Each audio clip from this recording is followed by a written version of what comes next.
НТС каналының түз эфиринде Артарап, анын алпары учусу Мемирбек Айтикеев. Саламатсыздарбы? Өлкө жылдын негизги саясий окуясы президенттик шайлоонун алдында турат.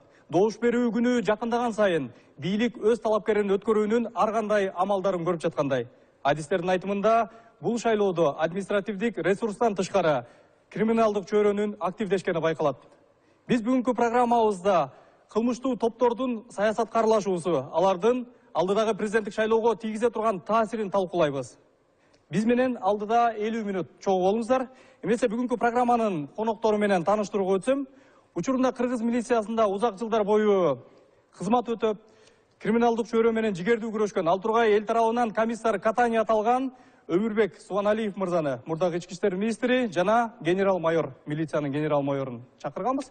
Андан тышкары улуттук коопсуздук боюнча мамлекеттик кызматтын төрагасынын мурдагы орун басары, башкы прокурордун мурдагы орун басары, юстициянын генерал-майору Кубатбек Кожоналиев агайдагы бизде конокто. Андан тышкары дагы бир милициянын генерал-майору, мурдагы ички иштер министринин орун басары Жеңишбек Жакупов мырзаны дагы бүгүн конокко чакырганбыз. Ошондой эле 3 күн мурда ички иштер министринин дарегине биз атайын кат жолдоп расмий анын дагы бүгүнкү программага катышып берүүсүн суранып чакырган элек, бирок өзүңүздөр көргөндөй мына алардын орду бош турат. Келип программабызга катышкан жок. Эгерде министр мырза же анын орун басарлары, мекеменин жетекчилери бүгүнкү программабызды түз эфирде көрүп аткан болсо, өздөрүнүн айта турган бул тема боюнча жүйөлөрү боло турган болсо дагы келип катышса болот. Алдыда убакыт бар. Мына ордун бош койдук. Эмесе бүгүнкү талкууга өтөрдөн мурда сөзүбүз куруу болбош үчүн теманын тегерегинде атайын материал даярдаганбыз. Ошол материалды көрүп алабыз. Анан кийин талкуубузду баштамакчыбыз.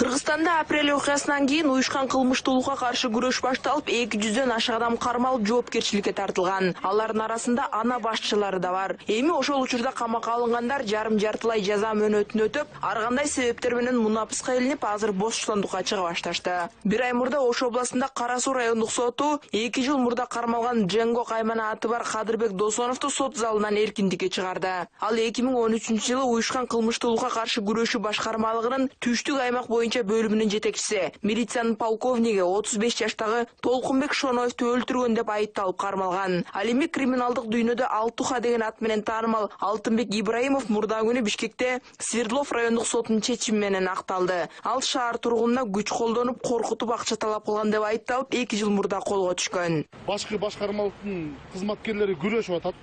Алар аныктап, тактап, таап, жоопко тартып атат. Бирок сотко келгенде эле жанакындай буларды жөнөкөй жаран катары эле карап, анан мөөнөтүнөн мурда чыгып кетип атышат. Кыргызстанда 625 уюшкан кылмыштуулук топтун мүчөлөрү бар. Убагында мыйзамды көтөргөнбүз. Жогорку кеңешке сунуш киргизгенбиз.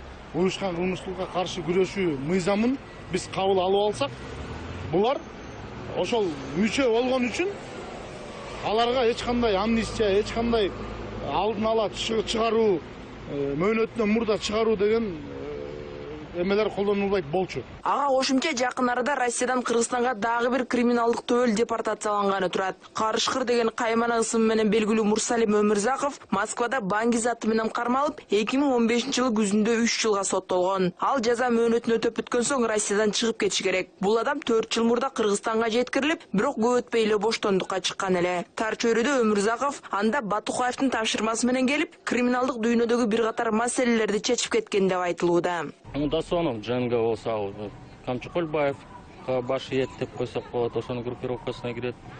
Ибраимов, Алтынбек, ал деле камчынын адамы. Карышкырды баардыгыбыз эле билебиз. Аны ушу Азиз Батукаевдин демилгеси менен вор болду деп айтылган бир кезекте, бирок ошол эле российский вор закондор ушу айтып чыгышты, ал вор эмес, эч кандай деп, ал өзүнө ат коюп алган деп, самозванец болуп деп.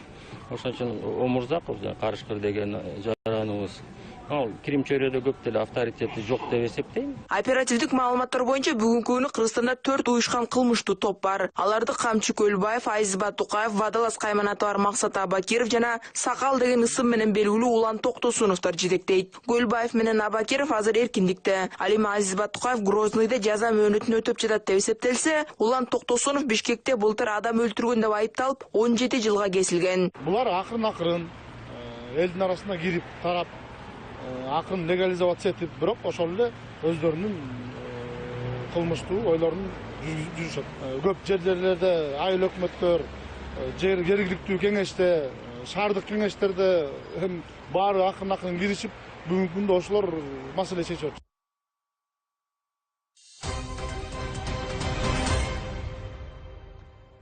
Урматтуу телекөрүүчүлөр, мына биз бүгүнкү программабызда кылмыштуу чөйрөнүн саясатка аралашуусу, алардын алдыдагы президенттик шайлоого тийгизген таасирин талкуулайбыз. Эгерде биздин программа боюнча ой бөлүшөм десеңиздер, 0312-57-77-79 түз номерине дагы байланышып, өз пикириңизди, суроо сунушуңузду айтсаңыз болот.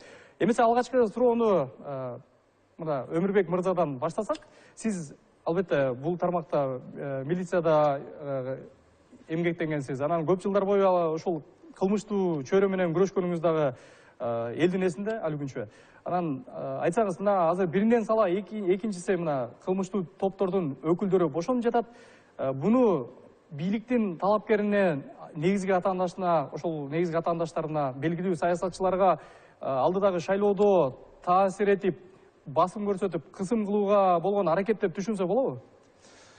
Саламатсыздарбы? Негизинен средства массовой информацияга, гезит бетине, телевидение айтып аткандан кийин генеральный прокурор, министр внутренних дел, ошол эле ГКНБнын башчысы Сегизбаев бардыгы ушул жерге келип туруп, бизден мурун ушу теманы талкууласа болмок. Анткени бүгүнкү күндө шайлоо таза өтсүн десек, 3 нерсени административный ресурсту айтып атышат, кийин религиозный экстремизмди айтып атышат, 3-чү кылмыш топтору саясатташып атат. Если мындай ачык айтсак, бүгүнкү күндө мына апрель төңкөрүшүнөн кийин СДПК бийликке келгенден бери мына эч кандай жыйынтык чыккан жок. Ошонун бардыгы азыр мына телевидениядан ушунун бардыгы көрүнүп турат. Бүгүнкү күндө кыргыз көчү өз жолун улантат дейт. Биз айтат элек, криминал көчү өз жолун улантып атат бүгүнкү күндө. Ошон үчүн ар бир жаран бүгүнкү күндө шайлоонун алдында бунун баардыгын билиш керек да. Биринчи очередте буну правоохранительный органдардын жетекчилери дагы и ошо правоохранительный органда иштеген биздин кызматкерлер билиш керек. Эми тарыхка келсек, 2005-жылы биринчи революциядан кийин ошондо элдин баардыгы сезген кандай кылмыштуулук бул жаман нерсе экенин, ушундай ача чабып кетерин, кандай киши өлтүрүүлөрдү баардыгы билет, уюштурулган кылмыштуулук эмне дегенин анда элдин баары билген. Бул Раматылык Рыспек Акматбаевдин жанагындай көп походторун. Экинчи 2010-до Ош кок алаңынан баштап ушул жерде революция болгондон кийин эң биринчи уюштурулган кылмыштуулуктан кимдер жапа чекти? Бул биздин жанагы чоңдорубуз качып кеткен, ошолор менен аларды башкарып, ошолорду ойноткондордун баардыгын өздөрүн тоногон. Ошон үчүн мен айтат элем, ушу уюштурулган кылмыштуулук менен заигрывать этип ойногон бүгүнкү күндөгү дагы биздин көп жетекчилерибиз, аттаминерлерибиз максаты үчүн пайдаланган. Булардын аягы жаман болуп бүтөт. Себеби уюштурулган кылмыштуулук менен бир жолу бир нерсе аңгемелешкен болсоң, экинчи мойнуңан түшпөйт. Алар жумуштан кетесиңби, кетпейсиңби, акырына чейин ошолорго кызмат кылып өтөт. Биз эмне себептен бүгүнкү студияга келген? Биз эч качан кылмыштуулук топ менен сүйлөшкөндө эмеспиз, алар менен аңгемелешип, биз алар менен күрөшкөнбүз. Биз аларды камаганбыз, жазалаганбыз мыйзам чегинде. Ошон үчүн биз бүгүн дагы айтат элек, ошол эле милициянын кызматкерлерине, ошол эле улуттук коопсуздук кызматта иштеген, прокуратурада иштегендер, силер от менен ойнобогула. Не себептен 2 жолу тополоң болду, революция болду? Айтат элек.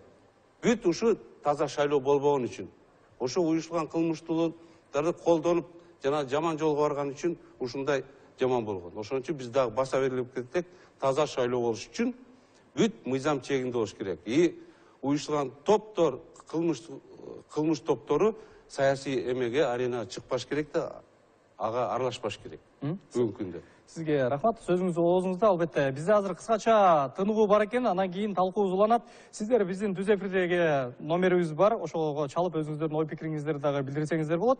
Биз бүгүн Крим дүйнөнүн саясатка аралашуусу президенттик шайлоого кандай таасир этерин талкуулап жатабыз.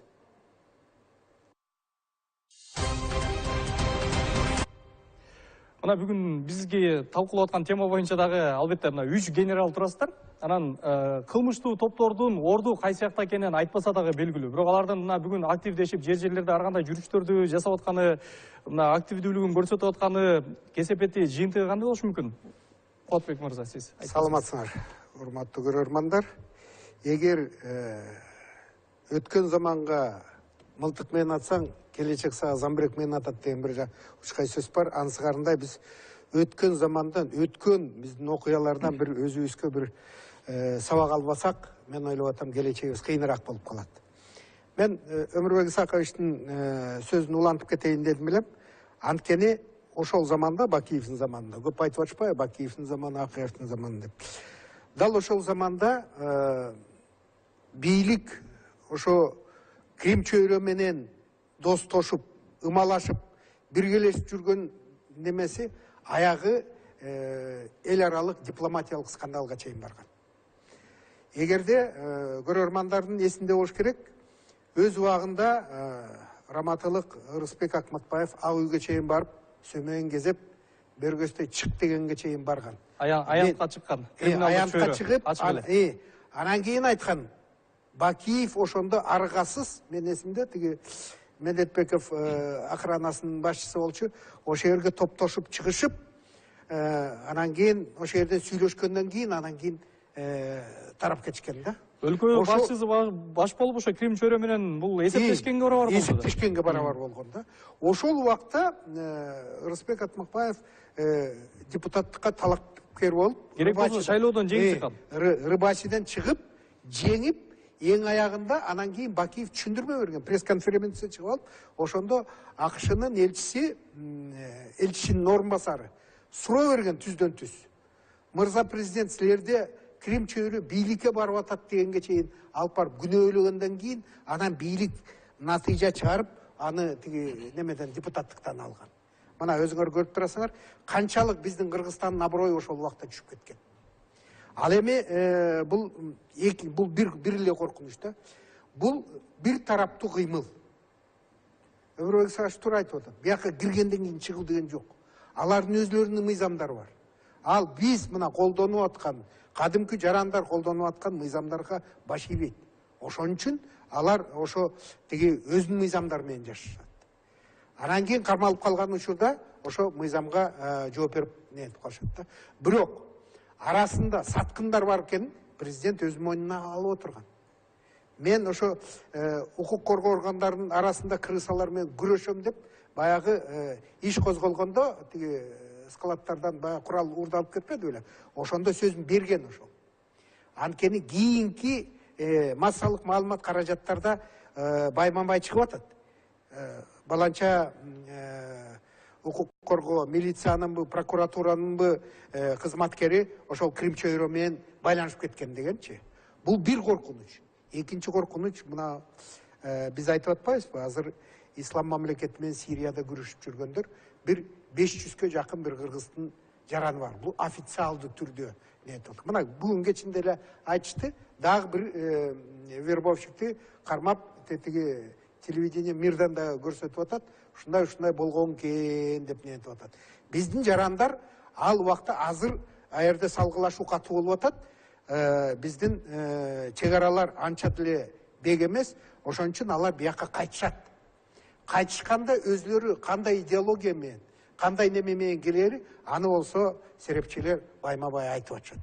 Алардын идеологиясы ислам мамлекетин куруу.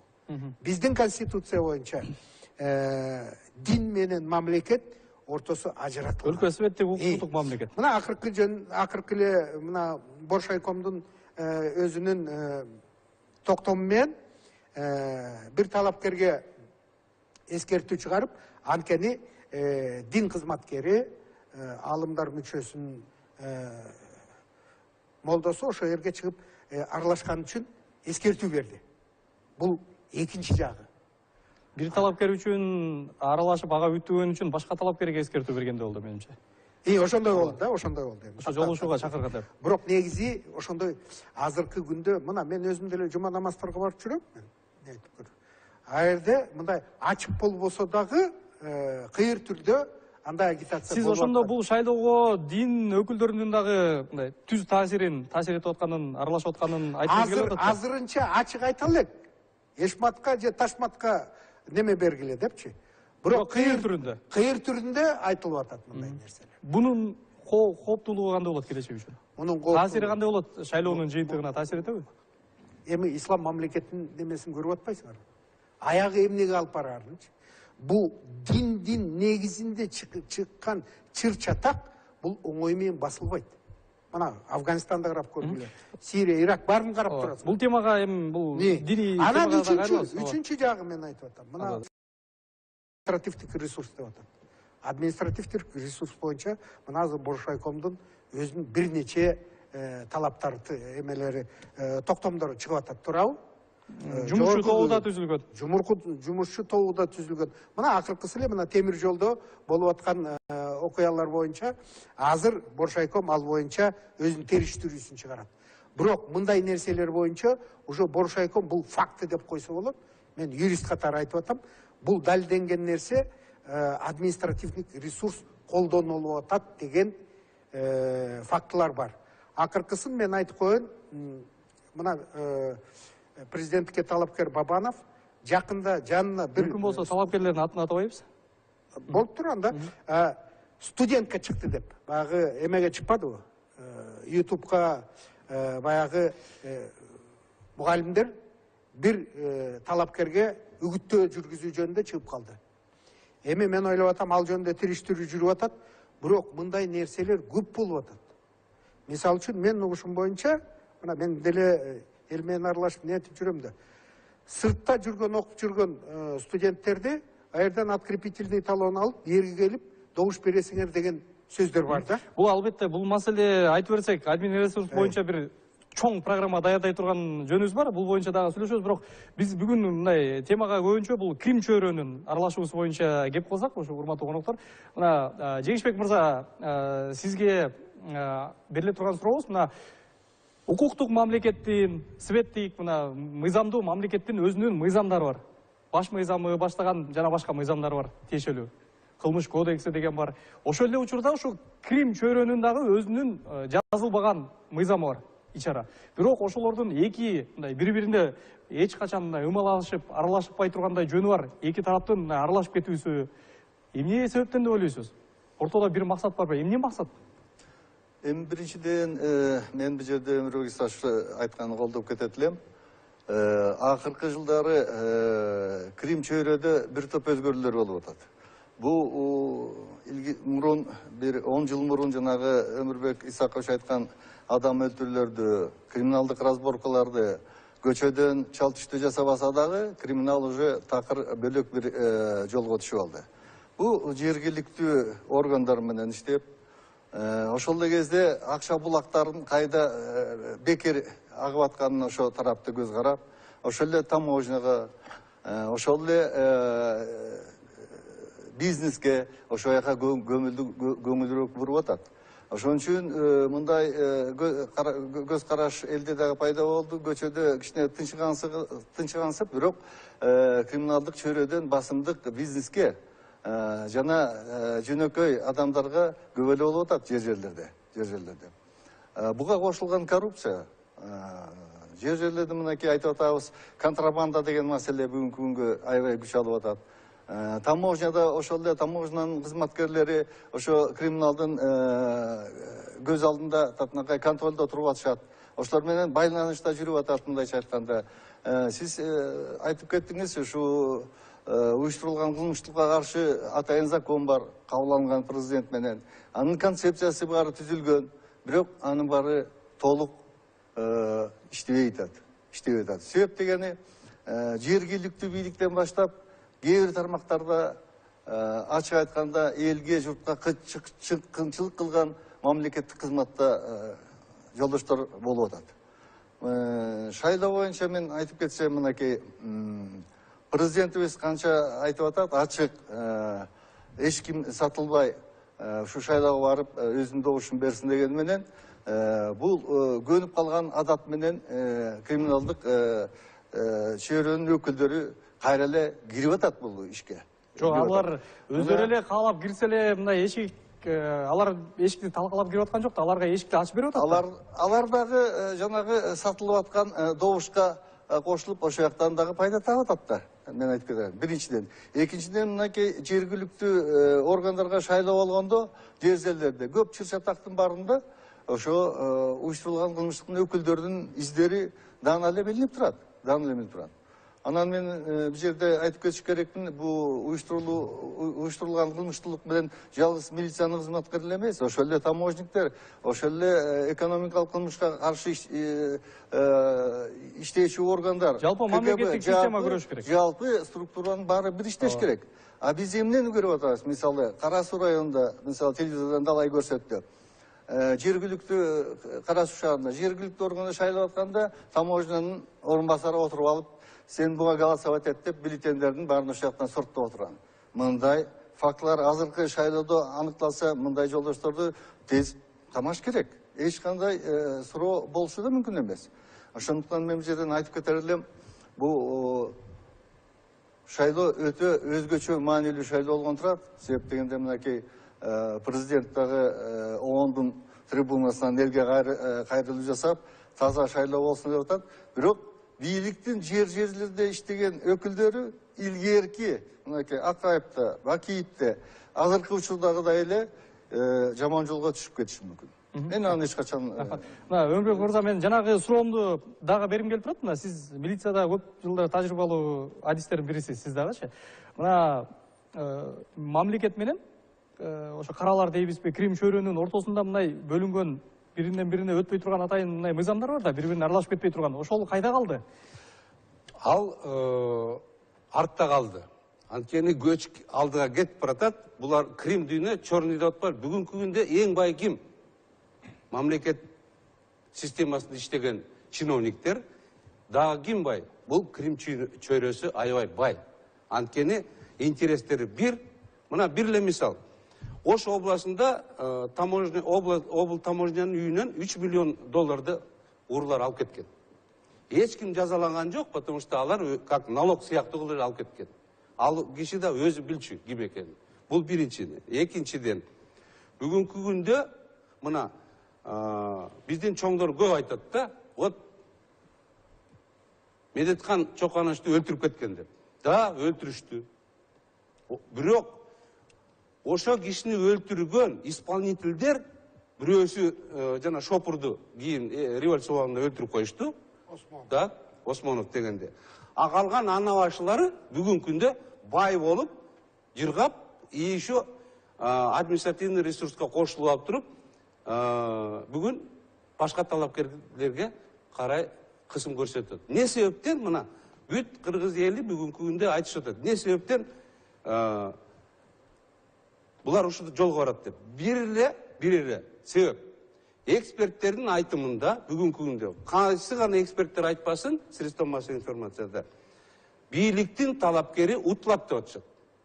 Анткени мындай эмеси жок болуп атат, деңгээли. Ошон үчүн азыр диний экстремисттерди колдонуп атканы, административный ресурсту колдонуп, караларды колдонуп атканы, булардын баардыгы кой сактап калалы. Биздин көчүбүздү сактап калалы. Башкалар келип бийлик алмашпасын, заман алмашпасын. Биз ордубузда калабыз деп азыр мына далбас уруп атат. Биз азыр 20 күндөн кийин шайлоо бүтөт. Ошондо бийлик алмашканда булар эмне кылат? Бардыгы. Алар билет эмне болорун. Ошон үчүн булар коркуп атышат. Сөзүңүз оозуңузда, бизде азыр түз эфирде көрөрманыбыз бар экен. Сиз кошулдуңуз көрөрман. Саламатсыздар. Саламатсызбы? Мен суроом мындай. Президент коопсуздук кеңешин өткөрдү. Ондон сүйлөп жатат, таза шайлоо болсун деп. Ооба. Чындыгында таза шайлоо болбой жатат, бул бүт телевизордон көрсөтүп атат. Мына Зилалиевдин сүйлөгени, кечеги Кара Суудагы көрүнүш, калган көрүнүштөр, ал силер айткан Крим чөйрөнү чыгарып атат. Президент аткан эле ушунун баарын билет да. То есть эки двойной стандарт болуп атпайбы? Мен чоң рахмат. Мен жооп берген түшүнүктүү болду. Түшүнүктүү. Мен жооп берип коем. Мына бүгүн Атамбаев вице-премьер-министр, начальник штаба шайлоо боюнча Жумакадыров менен жолугуп атат, Эсентир Избирком менен жолугуп атат. Таза шайлоо өтсүн десе ачык айтыш керек кыргыз элине. Атамбаев бүгін айтыш керек. Мына Зилалиевті мен отставка кетірдім деп. Ал начальник штаб болып тұрып, Зилалиев, жаңағы үгіт ішіне кіріп отыр. Бұл деген любой, мына тоғызтородан баштап тұрып, бияғы түп, бияғы чоңалай, ешкім ішенбейді. Бүгінгі күнде жаңағынды Зилалиев агитацияға шығып отыр. Же жаңағы Ноғойбаев деген сөре. Айтып отыр, жо, мен отпускадамын, мен үгіт ішіне қатышы өрем деп. Айтып отыр, бұл қандай? Біз барымызда қызматшы olsun, бирок ушундай жан талашкан, ушу бийликти сактап калалы деген мен СДПК менде улам айтат. Анткени кошоматтанып атат, көрсөтөйүн деп. Ошон үчүн азыр заман өзгөрөйүн деп атат. Ошон үчүн кыргыз эли бүгүнкү күндө почему аябай активный болуп атат. Бардыгы административный ресурс жакшы иштей албай атат. Ошон үчүн жана прогноздордун бардыгы начар болот. Азыр мына биз билишибизче эми бийлик айтып атат. Так, экинчи тур болуп калат го деп жатат. Анткени экинчи турга алып чыгалы деп атат. Мурун алчы биринчи турдан урабыз деп. Андай болбой калды. Урматтуу телекөрүүчүлөр, бизде кыскача тыныгуу бар, реклама бар. Анан кийин кайрадан түз эфирдеги көрсөтүүбүз уланат. Түз эфирдин номерине чалып өзүңүздүн ой пикириңиздерди билдирсеңиздер болот. Биз бүгүн криминалдык чөйрөнүн саясатка аралашуусу алдыдагы президенттик шайлоого кандай таасир этерин талкуулап жатабыз. Биз түз эфирдебиз. Алдыда дагы талкууланат.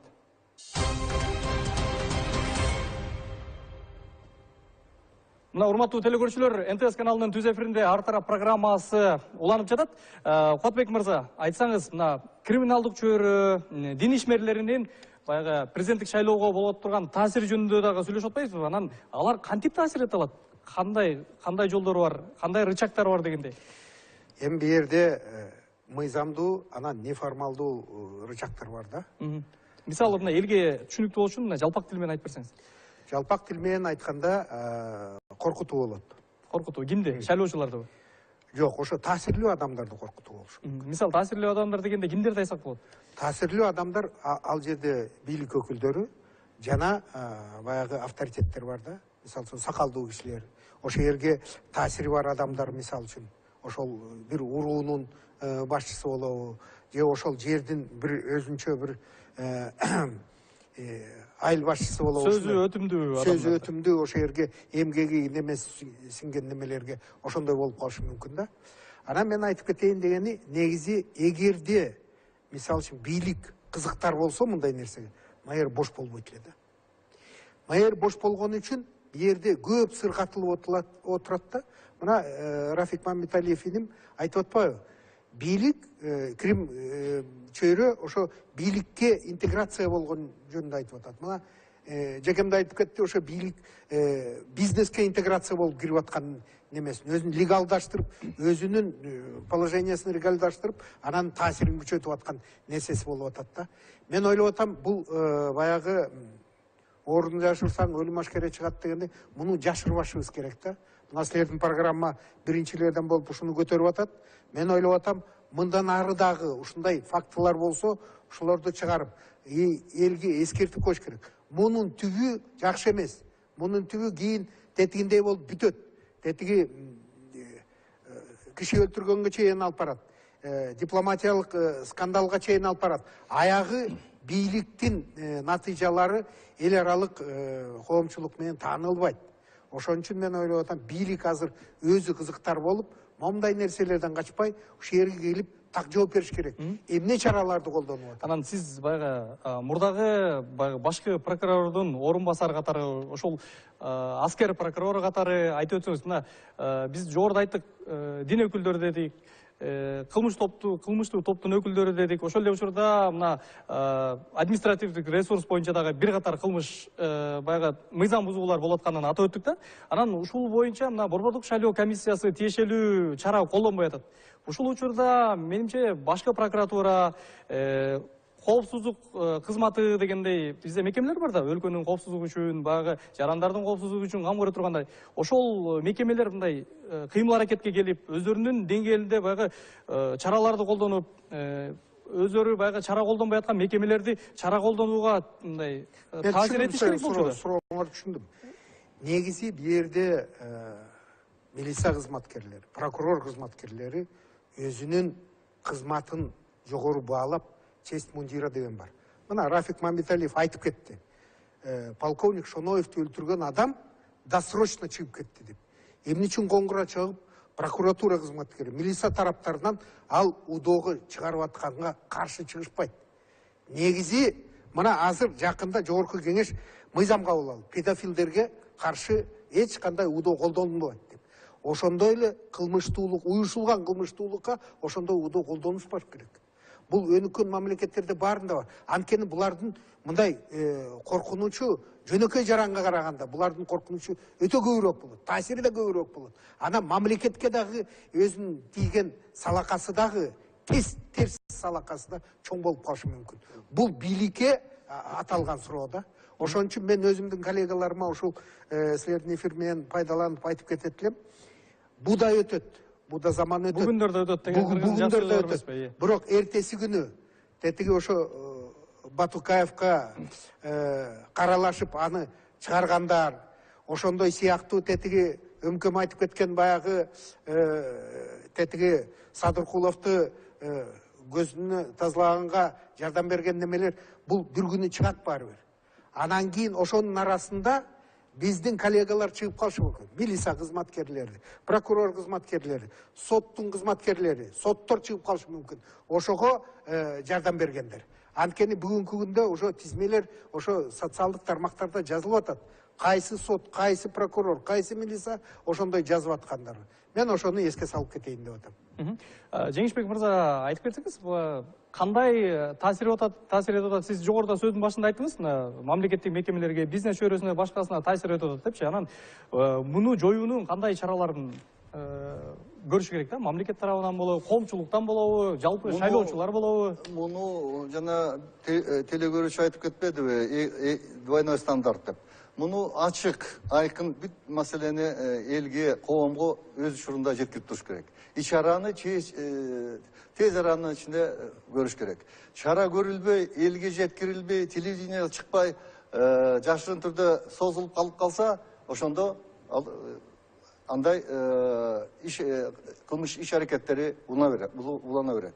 Анан эми мен бул жерден пайдаланып айтып кетер элем, милициянын генерал майор катарында ушу жаш милициянын кызматкерлерине, жалпы эле погон тагынып жүргөн биздин коллегаларга ушу шайлоодо таза, так өзүнүн милдеттерин аткарса, Өзүнүн антын аткарса, өзүнүн антын бекем кармаса.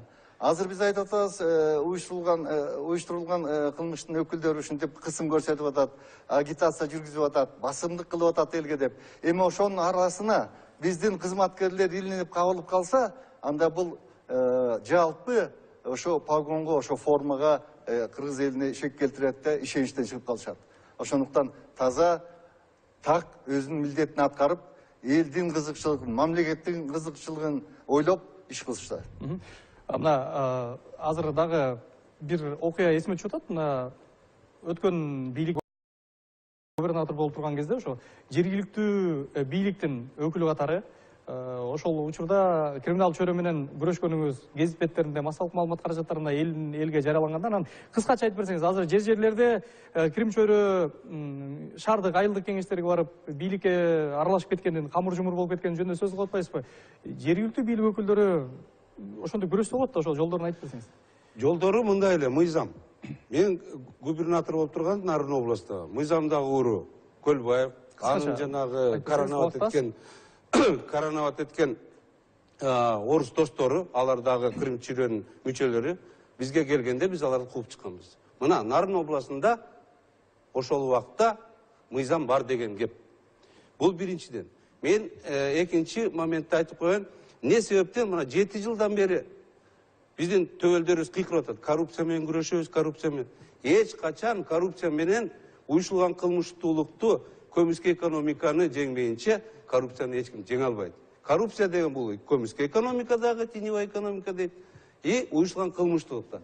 Бардыгы бир жерде. Мына коррупция менен күрөшөбүз деп туруп эле политический шоу кылып койду, эч ким ага ишенген жок бүгүнкү күндө. Ошон үчүн эмне себептен кимдер бай болуп кетти? Жалаң Кримдин чөйлөрү бай болуп кетти. И Крим төбөлдөрүнө акча төлөп жүргөн таможня, налоговый инспекция тигилер бардыгы бай. Ошону бирдеке болсо эртең алар өздөрү ошолорду тонойт. Кубатбек мырза, сиз бир кезде мыйзамды көзөмөлдөгөн органдын адис катары мына юстициянын генерал майору катары айтсаңыз, административдик ресурс жөнүндө да көп сөз болуп атат, күнүгө сөз болуп атат. Күнүгө ар кайсы жерде ар кандай деңгээлде административдик ресурс колдонулуп атканы айтылып атат. Бул боюнча мисалы азыр билбегени бар, билип да билбей да кошумат үчүн дагы бөрк ал десе баш алып атканы бар. Кандай административдик чара колдонгондорго кандай мыйзамда жазалар каралган? Алар эртең эмнеге жооп берип калышы мүмкүн? Ал бүгүнкү кылган үчүн кандай кесепеттерге кабылышы мүмкүн мыйзам боюнча?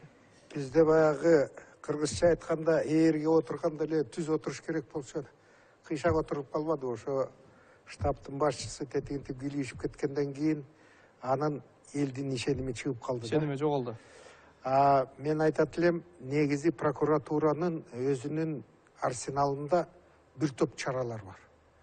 Жөнөкөй предписаниядан кылмыш иш козгогонго чейин бардык мүмкүнчүлүктөр бар да.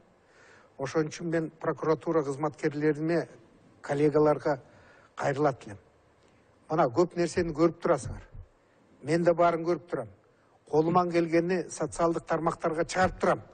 Анын баары тиги мен ГКНБД, МВДда 10-чу отделде балдар келип айтат, силердин лентаңызды окуйбуз дейт.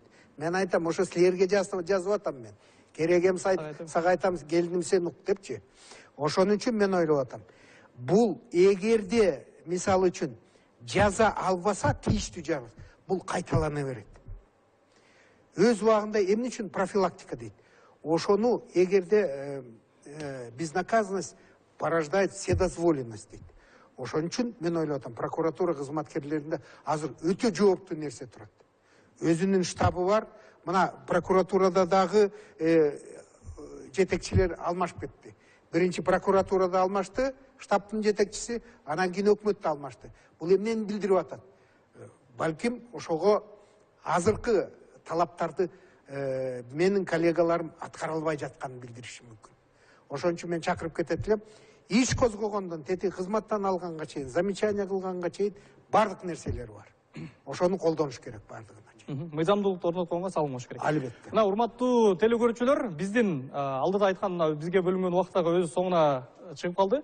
Ошол учурда мына мен дагы өзүмдөн бир коштошуу сөзүмдү айтып кетчү пикирим бар.